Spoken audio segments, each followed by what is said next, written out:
পবিত্র কোরআনের একটি আয়াত উল্লেখ করে আমি আমার বক্তব্যটা শুরু করি।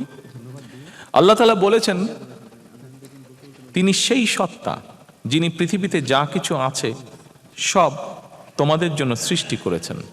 সুতরাং নদী নালা, গাছপালা, কীট পতঙ্গ, বন্য কিংবা গৃহপালিত পানি, অর্থাৎ আমাদের চারপাশ পরিবেশ প্রতিবেশ, অর্থাৎ আল্লাহর এই সকল সৃষ্টি সবই কিন্তু মানুষের উপকারের জন্য।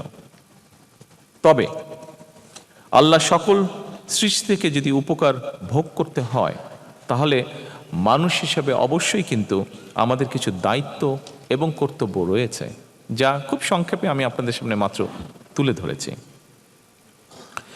যথানিয়মে সকল সৃষ্টির যত্ন এবং পরিচর্যা করা আমরা যারা মানুষ তাদের বা মানব সমাজের দায়িত্ব। বিজ্ঞানের উৎকর্ষতার সঙ্গে সঙ্গে এটি প্রমাণিত সত্য যে ইকোসিস্টেম বা বাস্তুতন্ত্র যেটা আছে, এটার সঙ্গে মানব সমাজের সম্পর্ক অত্যন্ত গভীর এবং অবিচ্ছেদ্য। এই বাস্তুতন্ত্র বা ইকোসিস্টেমের নিরাপদ লালন এবং বিকাশের সঙ্গে মানব সমাজের নিরাপদে বেড়ে ওঠা ওতপ্রোতভাবে জড়িত। গতকালকে, এই জন্য বলছি, গতকালকে আমার সাথে সংসদে বিরোধী দলীয় নেতা ওনার কথা হচ্ছিল। এমনি আমরা দুই রাজনৈতিক কর্মী আমরা আলাপ করছিলাম একটি বিষয়। কিছুদিন আগে উনি হঠাৎ অসুস্থ হয়ে গিয়েছিলেন এবং ওনাকে গুলশানে, উনি খুব সম্ভবত লেক ভিউ হসপিটালে ছিলেন।